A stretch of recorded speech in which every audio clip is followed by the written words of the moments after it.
Hello and welcome to the GrowthExpertz Funded Now What podcast with your host, Andrew Lee Miller. You're in store for a chat about funding, marketing, startups, and all things growth. All right. Hello, everyone, and welcome back to the Funded Now What podcast, where we get to interview recently funded startup founders. I'm really excited. We got our first female founder, first beauty and skincare founder on the podcast, even though it's a SaaS platform, Blanka, either way you want to pronounce it. We've got Kaylee, the founder, here with us. Hey, Kaylee, how you doing? Hey, I'm good. Thanks so much for having me. I'm super excited to chat today. Me too. First, obviously, tell everybody what Blanka is. I know you got it down pat, but what's the 30 to 60-second elevator pitch about the company? Yeah, for sure. So, at a high level, Blanka is a platform that automates the process of launching a branded beauty line. So, we take care of everything from product procurement to personalization and fulfillment on behalf of brands. And brands just get to focus on what they care about most, which is sales and marketing. So, Amazing. we have a really easy to use platform where brands can choose from products, upload their logo, instantly see what their branded products look like, and sell them on Shopify all within a few clicks of a button. Amazing. And I have been watching the space for a while. If anybody knows about like the Kardashians and what they've done, that's literally what they did. They're a really famous example of, getting other company to produce these products and making billions of dollars. I can't remember which Kardashian it is, but that's essentially the model. Somebody with a brand or an audience that doesn't know anything else about production and, I mean, samples and all the millions of things that I don't even know, uses your platform to basically make all of that a breeze, right? Yeah, exactly. So I love the Kylie Jenner example that you're referring to, because basically what she did is she had all this capital and clout to be able to start her own business. Um, Whereas like there really hasn't traditionally been infrastructure in the beauty space to support these emerging brands. And so that's exactly what we wanted to build, is a platform that made it easy and democratized the ability for somebody to start a brand. And they don't have to be an influencer. They don't have to have this insane amount of capital and Hmm. audience behind them to support them. And so we've really tried to change the way that brands are built. And we're kind of accelerating what's already happening in an industry which is seeing more than 25% of the industry being disrupted by emerging independent brands. And Yeah, we're helping to make that happen even faster. so cool. So cool. And I saw when I was stalking you that you're like super popular on Shopify. How does it work with Shopify?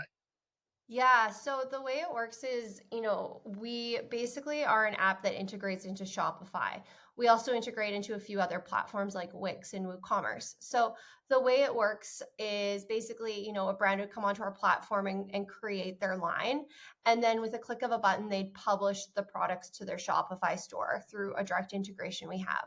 And so Boom. when a brand starts selling on their Shopify store, they'll get an order from a customer in California, let's say, and that'll kind of come through to Blanka's backend, and we'll essentially prepare the order, we'll personalize it with their logo, and then we'll ship it directly to the end consumer. So Shopify is kind of like the front end e-commerce store, Hmm. and we act as like the back end ops side of the Got business. it. All they literally need is marketing and an Yeah, audience, and you do which, everything else. Nice. Which which as is you know, is exactly. the fun part. Yes, which is exactly what we're going to talk about. Marketing for you, marketing for the customers. Really, really exciting. I think I'll ask some more marketing related questions a little later on. I want to get into what the fun part and the unique part of this podcast is, talking about, how did you get the funding? I've been a mentor at Startups Canada before previously. I definitely know it's not as hot of a market in the US. And I'm interested to hear, especially this last year was very difficult time for funding. I read that you crushed it bootstrap for several years beforehand. That probably makes it a little bit easier, but walk us through a little bit about what that funding process was like. Yeah, for sure. So I guess like a bit of background around like the genesis of the business. We started Blanka in 2021. We shipped like the first MVP of our product in March of 2021. And at Wow. that point, it was myself and my two co-founders. and we were fully bootstrapped. It was just the three of us. And then we hit revenue pretty quickly. And then we all of a sudden, a few months later, we're like, we need an employee. And so, building our business was definitely like a snowball that just kept growing. It wasn't like all of a sudden, let's be a company and raise money and see if Mm-hmm. this works. Like, we really wanted to prove it out before we took money. And I was, really conscious about that. I think it's just like, I needed to prove it for myself before I That's the wanted right to way. bring on a cap table. Yeah, it felt right. It definitely felt right for our journey. And so we spent 2 years bootstrapping, and being a Canadian company, I think it's, not easier to bootstrap in Canada, but there's definitely more resources. There's a lot of non-dilutive funding that helped Mm. us hire those initial folks. And then Oh, wow. so I'm happy to kind of double click on that. But basically in summer of 22, we kind of started seeing like, okay, we understand our business. We've been doing this for, a year and a half now. We finally are all full time.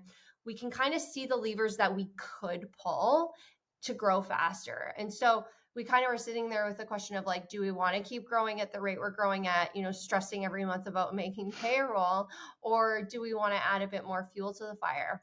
And Time to go. that kind of Exactly. And that was the conversation that kind of was the catalyst for us realizing that we did want to raise, which we kicked off in early 2023. Amazing. And, being a successful founder raising capital in 2023 was not easy. I read stats from like 0.3% to 0.5% of startups that tried to raise money actually did it last year. So congratulations. But give us some insights, like what worked, what didn't work, what was some of the tips and tricks that you think you can give to the audience here today on that were successful for you on that. Yeah, for sure. So, I mean, the first piece of the puzzle for us is that we were a Canadian company. And traditionally, like, there isn't a lot of venture in Canada. There's some, but it's more of a conservative landscape. And we did have our eyes set on the US investors just because we saw it unlocked a lot of doors for us. Not to Mm-hmm. mention 80% of our customers are in the US. And so it made sense Got it. to be kind of get capitalized and build the network there. And so, in order to do so, the first step was like, okay, how do we unlock this network in the United States? And so we started looking at like accelerators and ways to kind of start opening those doors. And we ended up joining an accelerator with Forum VC. They're really focused on B2B Mm-hmm. SaaS. And it was awesome, like the best decision we ever made. They Wow. had, a 3-month program that helped gear us up for fundraising. So everything from like building the narrative to making sure you were hitting like the right KPIs to be geared up for your seed round. They helped Mm-hmm. like build my deck, and like I remember sitting down with one of the partners and he's like, let me like rejig this a little bit, and he like drew all over it like on PowerPoint and Wow. reorganized everything, and it was just like, oh my gosh, yes, this makes so much more sense. It was such an unlock for me having like this external perspective. And so, yeah, I think for us, the accelerator was so monumental in setting us up for success. And then the way Hmm. that Forum's accelerator works specifically is they have investor weeks 3 times a year. And so we were in the February investor week. And full transparency, like I don't actually think I've shared this very widely, but Forum was like pretty specific about the numbers you needed to hit in order to be successful in the raise. And we were Yeah. like touch and go in some of those KPIs and getting there. And so it was kind of, I wasn't sure if we were going to actually go out and raise. Sure Wow. enough, we did. February 27th, we kicked off the raise. And then, about a week or 10 days later, Silicon Valley Bank collapsed. And Yeah. that really, really And you still got it sucked. done. Yeah, we Oversubscribed, still got it done. $2.7 million Canadian raise. But that's a testament to how hot the space is. I mean, beauty on its own, super hot. SaaS on its own, super hot. You put it together, it's old school. Tends to be an old school industry. I was mentioning offline before recording that I've coached a couple companies in the space and recognized the gap between a B2B SaaS company and a beauty brand. And so you're filling that and making it easy. And so that's really a testament. But I'm sure there was a lot of hard work there. I mean, do you know how many meetings it took to close that round? I love getting this statistic from people. Yeah. So side note is like, I got so many questions after the round from other founders about how we did it. And Yeah. so I sat down. I remember being on a flight one day and I was like, let me just put all these ideas down because I don't have internet right now. It was like one of those flights. So I'll just write it in Word. And I thought it would be like a 2-page document. It ended up being, I think, like 7 or 8 pages. Um, And yeah, I put it on Google Drive and I like shared the wow. link with a bunch of founders and it kind of went viral amongst our community. And so I'm really happy to share that with you after the call. Yeah, we'll put that in the show notes for people if you don't mind. Yeah, no, I don't mind at all. I wrote it to help other founders. I just think it's Nice. so important.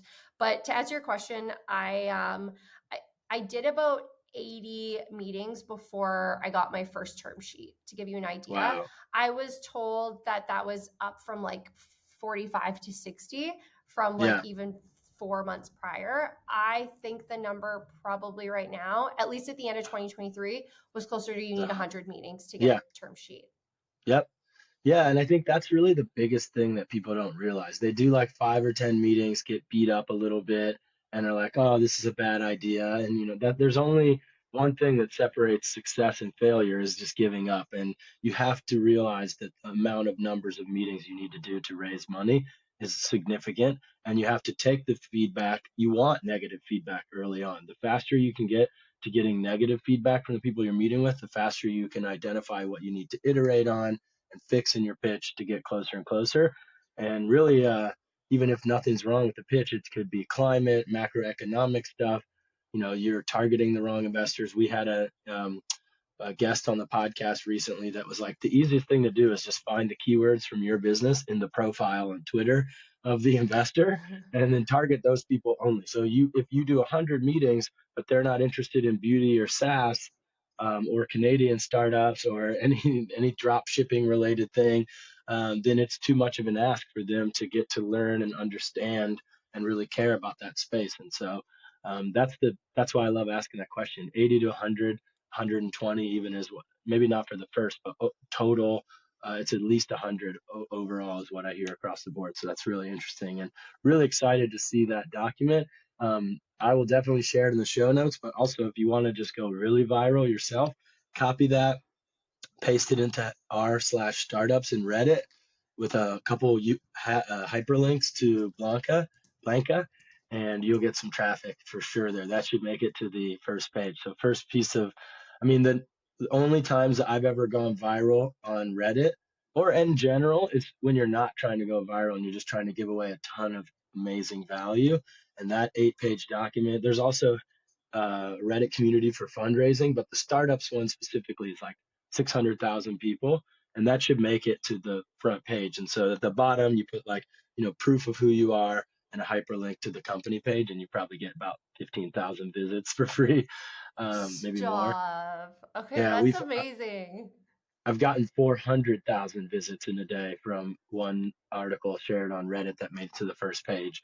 And then we quickly drafted up a pop-up that said sign up for free for, different things, and you get some users. It depends on what you're doing. You have a pretty specific target, but I'm excited to talk about user acquisition strategy. So cool. We chatted about some fundraising stuff. Again, congratulations. It's amazing. Before I go into the marketing, one more thing. I noticed this rock on your finger. You mentioned to me to introduce you by first name only because of this update you got. I've never heard. I remember my first client that from GrowthExpertz, the agency, was actually a husband and wife. And after 9 months of getting them off the ground and growing them, I flew to Australia to hang out with them. And we had some drinks. And the first thing I said was like, "How do you do it as a husband and wife couple?" And they were like, I mean, co-founder couple. And they were like, "It's absolutely the best because you get 24/7 to run ideas off each other." And it created a little spark. And I thought about it, but raising money at the same time as getting engaged and married. Walk us through what that was like. uh, yeah, drinking from the fire hose for sure. I guess like, yeah, a bit of context. We have 3 co-founders. So one of them, as you alluded to, is my husband, Adam, who is an absolute just brainiac when it comes to like marketing and design and kind of like growth hacking. And Okay. that's not necessarily always been my skill set. And so we always saw a world where our skills really complemented each other. And then Nice. our third co-founder is our CTO, Doug, who has been one of my oldest friends. Him and I were roommates together years ago. And so we Amazing. also saw complementary skill sets. And so there's a lot of power behind like deep relationships that we have For going sure. into the co-founder relationship. And then like Adam and Doug themselves also have a really strong relationship, having worked together separately. And so to answer your Wow. question of like, what it's like working with my husband, you're absolutely right. Like we don't really turn off, and we need to figure out, how to create boundaries at times for us to, be married and not necessarily be co-founders. But we are Hmm. so fired up by what we're building. And, our team's big enough now. We're about 20, which isn't massive. Amazing. I want to keep it small. Yeah. But we have such specific domains and ownerships over different areas that like, it's kind of like, I don't know, maybe it's like running a family. We don't have kids, but I can imagine it's just like, you're good at this and you're good at this, and you just have to have good communication. And Respect is a I huge part of it, like you said, and knowing that you're, sorry to interrupt you, that you're experts at your own thing. Um, Sorry, keep going. No, I think that like you're totally right. It's a respect, it's communication, and I think it totally is a personality thing. I agree. Like not all husband and wives should or could work together, but I think it works well for us. And I think if anything, it's going to help us be more successful. Absolutely. Yeah, and one thing, so one tip there, you did mention that you need to be able to like compartmentalize. I think, successful relationships in general, you need like weekly check-ins, but like a daily, my wife and I work for my wife. I don't work with her. I just do marketing for her startup, but we don't have 20 employees, so it's not anywhere near as massive as what you guys are doing. But like we go to the sauna once a day or almost every day, and that's our like time to talk about work. And like outside of that, it doesn't, so it's good to have like a check-in time. I mean, obviously you need to work more than just 20 minutes per day together, but it's like the hardest conversations happen there, so nobody's around, there's no outside distractions, and then you get a lot of the hardest things to work on there. And then, like you said, you go off and you do your own things, kind of, and you're working with your own teams after that. But I don't know if that can help, but that's really cool. And congratulations to Adam for raising money and getting the girl and maintaining both. It's so maybe I should have had him on the podcast. Sounds like he's a growth hacker, but I'm excited to give you some fuel for that next conversation with him. So let's get right into some marketing stuff. So like I said, I stalked you a little bit. You mentioned brands a lot, but who are the customers? Is because what I imagine, it's like someone with a huge following, like Kylie Jenner or something. But is it a company that's already making products, or is it influencers that want to dabble and get some free, no risk? I saw you have a free plan, which I want to ask about also. Who's the customer? Yeah, so basically, like to tell you about the customer, I should tell you a little bit about our growth story and like how we went to market. Hmm. Being a bootstrap business, all of our growth really up until the end of 2023 was organic. And this was just because we didn't have the resources, and then we didn't have the foundation to really put money towards marketing. So really that kind of came in three main ways. The first was through the Shopify app ecosystem. We love Shopify. The fact that we're an app there, it drives a ton of traffic to us. The second is through content. Early days, while I was waiting for the app to be built, I was so excited, started writing a few blogs here and there, and like did understand basics of SEO and keywords and stuff like that. And so we wrote some really good content that like today still drives a lot of traffic. And then the Amazing. third piece is around just like some organic partnerships that came through the pipeline for us that drive traffic. So those three pieces have really been what's driven our traffic. And it's kind of not been by luck, but it's just kind of happened organically. And so from that, Nice. there's kind of been four main archetypes of customers, which we call brands, that show up on our platform. The first is just like a net new entrepreneur. It's somebody who hasn't run a business before, but they're super excited about the infrastructure we've built to make it so easy. So that's one. The second is an existing brand, say a D2C brand, like an apparel company that wants to test out a beauty extension in more of a risk-free manner. Hmm. The third would be beauty professionals and estheticians, makeup artists. There's, roughly 200,000 in the United States alone. So it's a really underserved market. And then the Hmm. final piece is influencers and creators, the one that you touched on. So there's a few different archetypes, and, full transparency, we're still really learning a lot about each of those archetypes and what makes them tick. And then, now starting to execute a bit more of an outbound marketing strategy and robust Yeah. marketing strategy on top, because we hadn't done that for so long. Yeah. Amazing. Out of the four, would you say majority of the customers are the first two? Like, because you mentioned B2B a lot, and I feel like the first two are more like businesses and with teams, and whereas the estheticians and the creators are almost like a B2C relationship. They just consider themselves like really one person. Is it mostly those first two still, and the growth is more on the last couple Definitely. parts of that? Yeah, Yeah, awesome. Because that's the definitely. value I think I got for you. So I that's what I want to talk about because partnerships amazing. That's a really awesome way for a SaaS company to go to market without a huge spend and time spend. Um, on the SEO side, amazing. Most people don't have the internal skills to do that stuff, but if anybody's listening and not knowing what that means, essentially what I think is Kaylee made some blog posts that are reflective of things that customers will search. Those blog posts and that content gets really high Google ranking, and then people come in through that. That's another strategy that works for any business that has any kind of um, listicle opportunities, like top 7 ways to start your beauty brand, certain things like that. So that's really awesome. But those last two targets, I think, are there's many more. The amount of creators out there that have an audience that want to monetize in a new way that isn't just get $30 to post for a beauty brand. That's outdated. They're not doing that anymore. If they really want to engage long term with their audience, which they do, you literally make that easy for them. And I think that's a huge, I mean, in the million size target probably. So I want to talk about that a little bit.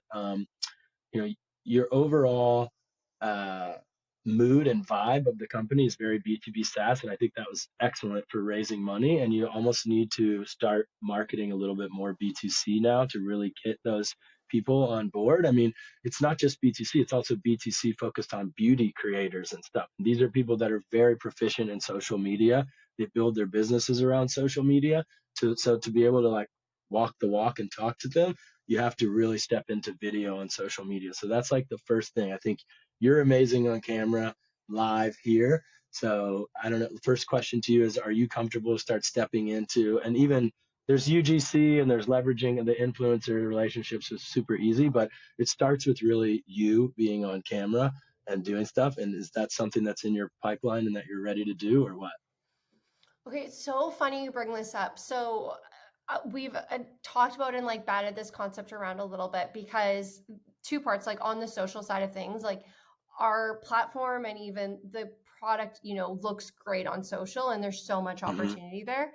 One kind of conversation we have batted around is this idea of like, my role as CEO and, founder, but also like becoming a thought leader in the space is like, is there a world where people would want to see like a day in the life, or how I think about building a business, and like doing small snippets around that, and stepping in front of the camera and chatting more about the industry and what I'm seeing. And so like a year ago, I was so uncomfortable with it. And a lot of the coaching I got from Forum even was like, Kaylee, no, you actually need to be a bit more the face of this. And like Yeah.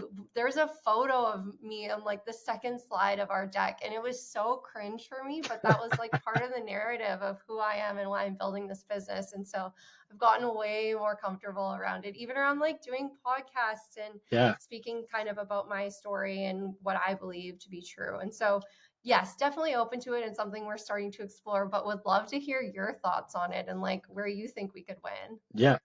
So those 80 meetings paid off money and the confidence, and that's another thing that I say is like, you do those 80 meetings, yes, to raise money, but also because the pitch and the confidence in how you speak about the company and everything just goes up so much from those. And so I'm sure that was a lot of it. But okay, here's how we hack getting Kaylee onto social media. First of all, I don't like the day in the life stuff as much. I do like talking about the future of the industry and things like that. But the first thing you do is you flesh out a strategy, and it literally is like a boring Google Doc that's like, these are all the ideas we have from a 30-minute team brainstorming session. I'll send you the recording. You don't have to take notes or anything. Okay, I was Um, literally about to write notes. no, the audio will be messed up. I appreciate that. That means there's value here. But no, I will. We can even chat marketing stuff one to one after. But the uh, I'll send you an example of maybe a B2C social media focused company that I have the permission to share. A client of mine, ex client of mine. But the idea is to flesh out those ideas, and it usually is like everyone on the team has a 30-minute happy hour because some crazy good ideas come from an intern all the way up to CTO. Like everybody has good ideas. Then you clean them up by priority and what's feasible and what you believe will actually create value for the target demographic. It's not necessarily what's going to go viral, what's going to drive leads for the business. It's what's going to create the most value for people that are following us, and that will get people to share. And so I think 10% of that strategy should be about the future of the industry. That's going to appease and talk to investors and media outlets and other. That's their thought leadership piece. But the majority is like talking about how difficult it is if you don't use the company. Maybe that's you don't use Blanka.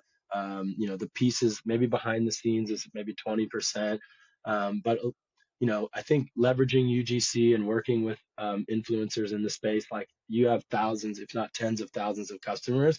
So putting out an email to them, like, we want to start highlighting you in our social media. We'll give you blank months free if your content is chosen. Apply here. Like, people go crazy, and if they love the service, they will go, and you give them a PDF of guideline of what content guidelines you want them to follow, and they get lifetime free if their content ends up getting used in ads or something for the platform, not for products and everything. And that ends up creating a competition that costs you nothing, and then you get all this content with very little time investment. That's probably the bulk, because when you're a B2B SaaS company, the thing that stops people from converting, no matter how successful you are, is that they don't know if it works for companies like them. And so the more they can see, oh my God, I'm exactly like that person, that if it worked for her or him or their brand, then it'll work for me, and I need to sign up. And so that's what I didn't even understand on the website. And I scrolled down, you only have one case study. It was definitely like a one archetype of a customer, and not like all the representative of the tens of thousands of customers you have. So using social media for that, and then integrating that into your site. If you go on Shopify has a plugin for it, but you can do this on any site. It has like most recent social media content. And the bottom line is, if you're in beauty in any way, you need to really be lit on social, in general. So I think leveraging what you've got, tens of thousands of customers, building an influencer campaign. You mentioned a bunch of other marketing strategies. I think we'll just talk about PR and influencer specifically. An influencer campaign can be really simple and done in-house, and doesn't need to be through an agency. Reaching out to influencers you like is a 1 month initiative for someone on the marketing team. Um, and then it's about using the content guidelines, and then just giving them an offer, whether cash or an offer for, we'll make your like offer in trade. When you have so much value that you can create, there's probably things that you can trade. Like, if you pick an influencer of a certain size, we'll make you, I know that you have a free plan where they get like 10 unbranded products, which is amazing and crazy at the same time. But, we'll give you 100 products branded if you'll do XYZ for us. And then, anybody that is not into it, you just move on. We'll come back when we have a bigger budget, and you do have budget. But I always like the same as you with starting the business. That's the way I approach marketing: is let's start it with no cost, prove with one engagement or two engagements that it's worth investing in, and then go forwards. And if you've done a little bit of influencer stuff, even that's not the same as building your own campaign where you have more of a direct relationship with the influencer. And then that could lead to them being a larger face of the social media, as if so it's not just you doing the day in the life and things like that. I mean, Yeah. you are really on brand for the beauty industry, I think, as well. And so, like, it makes sense that you're on there, but it's not so much is just I'm the CEO doing CEO stuff, and more like actually talking about like a use case, like a video about a new use case or a new case study, but you're talking with the little microphone thing and everything like that. So I think stepping into social media is a big thing. The last thing I'll say about that is once that strategy is finalized, earmark one day on the weekend and go and bust out the videos. And Mm-hmm. it sounds way harder than it is. Like the first time, it takes 2 hours, 3 hours. And the third time, fourth time, it's 30, 40 minutes of just making 1 minute videos. And then you give it to somebody and they edit it and they put music to it and they fix the lighting and do whatever. And I mean, I don't have hundreds of thousands of followers, but I have like 20 or 30,000 total social media followers. Zero effort. One day a month, I spend 1 hour, give it to somebody. I don't even bother editing and stuff because for me, it's all direct to camera giving value. I'm not really worried about, too much about it. Maybe I'll step into more, but my point is for you, it can be very low time investment. So then you've got your piece, the influencer thing is running with the team, and then you get some customers to come and talk every once in a while and highlight them for credit or for highlighting for the potential to be in your ads, which is huge. It's not Shopify, but maybe another Shopify app. I see a guy I know from Beard Brand, Eric Van Holes, in ads for around the United States for some other Shopify plugin or something that he used. And I mean, it says Beard Brand, massive amount of free marketing. I mean, I'm talking about television ads they're running with him on it. And I'm Whoa. sure that started with him giving really serious feedback to the company.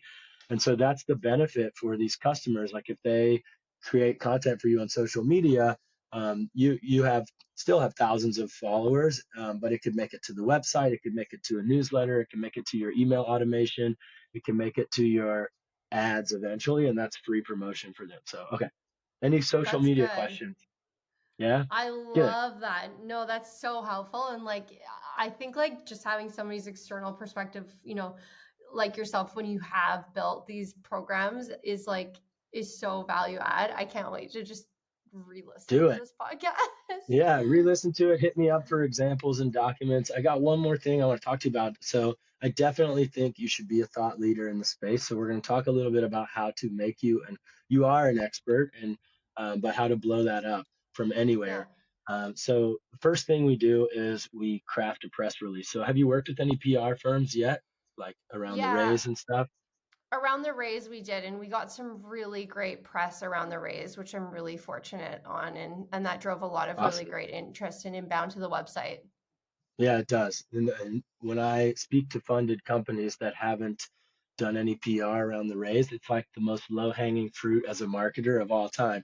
We've worked with a company, they closed around a year ago and didn't do anything, and we still got them on the front page of TechCrunch like in the first week of working with them because people want to hear these funding stories. And so you yes, the PR firm will be worth it and they'll be able to accelerate that opportunity, but you can do it also on your own. But that to the side, creating thought leadership starts similar way. You start by crafting a story about what you're doing. Um, Around it can either be 10% about the company, 90% about the founder and CEO, or the other way around. But for you as a thought leader, let's imagine it's 90% about Kaylee and what she's doing at this company and how she's changing the game for female entrepreneurs, brands that are offline, influencers that are having difficulty monetizing. These are all things that um, media outlets want to talk about right now. And so, and that, I think focusing on the thought leadership piece, it's specific to the beauty industry, right? I mean, you're not going to focus on thought leadership in the SaaS space as much because the customers aren't there. Is that correct? Yeah, totally Okay. agree. Okay. So for the beauty space, it's like the future of launching your own beauty products. That's what you're the thought leader in. And so I would write a press release around that and and how you've done it for tens of thousands of customers in days, not years. As I mentioned before we were recording, I have coached a couple companies in the beauty space, and the product development time cycle is like years, not months sometimes. I mean, with approvals and things. And so I definitely get the transformation that you're making for those companies. And so that's what the title of the press release would somewhere be around that. It's not about just the company raising money. It's It's the fact that you're solving these massive problems, the time it takes, the the fear of getting into those space, the monetization issues for these influencers and creators and estheticians. I mean, just the esthetician side, they tend to be like, it tends to be minority and female communities, creating revenue opportunities for them. There's a whole nother line of publications that would want to talk about that story. So you can make multiple press releases there, but focusing on the thought leadership side, you create that press release. So it's got your title, subtitle. You have the money to hire a PR firm for this, but I also like doing it the way we just talked about, starting on your own, seeing if there's some traction, and okay, now we're going to invest in hiring GrowthExpertz or another PR firm to do it for us. Um, I don't think it has to be a beauty focused PR agency either, because like there's only like 200 target publications in the space, so it's not that hard to develop that Rolodex. Um, and anyway, so inside of that press release, you want to get the biggest logo clients that you have to say something amazing about what you've done for them. So if you can get Kylie Jenner to do a quote about, how this has made her billions and she really loves, I'm kidding, but something like that, numbers and big logo quotes are the biggest thing that get a press release like that picked up.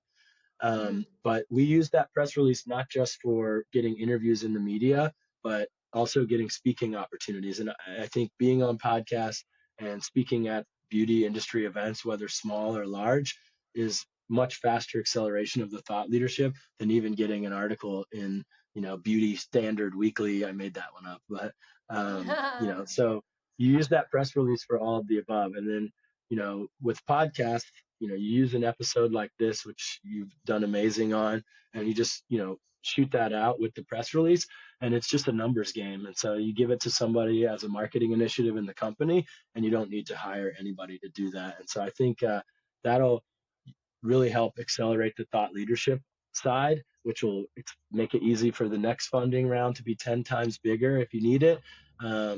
But beyond that, I think really stepping into lead generation on the influencer side. So there's a lot of really good automation tools, and people put influencer creator in their profile. So it's very easy to target people from those keywords. And so the last thing I would say was, um, definitely it's harder, I think, with the esthetician side. They're not, it's more of an informal economy. You need to probably think about street teams and contractors, like the way Uber did often their marketing, and having people that are really local experts go out in their community and sign people up with a bonus and a bounty. And that's probably how you acquire those customers the best way, is they get, I mean, I don't want to say multi-level marketing scheme type stuff, but it almost a legitimate ethical version of that, meaning I earn a percentage of every esthetician I ever get onto the platform. And then I can uplift my community and earn money through that. And, my cousin is an esthetician, and she's been doing it for like maybe almost 20 years. She probably knows 500 people that Mhm. sell products they don't really even profit off of, maybe a dollar markup just from putting it on their shelves. And so I think, I mean, I even saw on your website you do men's focused products, and you can't tell in this video, I literally shaved for this recording. I had a big New Year's Eve beard, and I make my own beard oil. I literally do, because Arabic genes and I have to be very specific about what touches the hair. But I was like, oh my God, I could start I have a couple thousand social media followers. Maybe I could, Yeah. so you you create these new revenue opportunities for people. And I think that's the basis of all good marketing. And I'll end on just that. It's like, if you're truly helping people with what you're doing, you can be really aggressive with the marketing. It's not, and that's different than SaaS stuff. Even, yes, SaaS platforms are helping people, but you're actually creating opportunities for sometimes even lower income people and underserved communities, and places where people are following their passion, and it's not easy to make a ton of money from that. And that needs to be the driver of all the marketing. And so you can step into that, put your Andrew hat on, and be more of an aggressive growth hacker like Adam is, and know that you're just trying to help people. So I think, what do you think about that? No, those are great. Honestly, I had to stop myself from trying to take notes this whole time. I think you make a lot of really great points, and like they're definitely all things that are on our roadmap. I think so much up until now is like restricted by resourcing and capital and just making Yeah, sure we had the foundation ready to go. And totally. 2024 for us is all about growth and experimentation. Like we have two themes, and I'm sure you would agree with this, is like you can't have growth without experimenting, because you're going to throw 10 things at the wall and maybe like a Absolutely. few of them are going to work, a few of them are going to suck, but we're really open-minded about testing a lot of things out. So it's great to hear Love like that. your lens and like where you think we can really move the needle and accelerate it. So thank you. Yeah. I like love getting all this free advice. No, it's not free. It would cost your time. Thank you for coming here. I really appreciate the advice for founders. And yeah, I'm excited to see what you guys can do in 2024. I'll think about growing the beard back and starting my own beard oil line. But the last thing is, yes, test everything. And people don't realize that there is no such thing as a stupid idea. As long as it's driven by wanting to help people, then everything is worth testing. If it's not driven by that, maybe don't do everything. You know what I mean? But Kaylee, thank you so much for being on the Funded Now What podcast today with me. I really appreciate it. Thank you for having me. This is awesome. That has been another episode of the GrowthExpertz Funded Now What podcast with your host, Andrew Lee Miller. If you liked this episode, don't forget to subscribe. And if you really liked it, please share with other startup founders and entrepreneurs and business owners in your network. Thank you so much, and we'll see you on the next episode.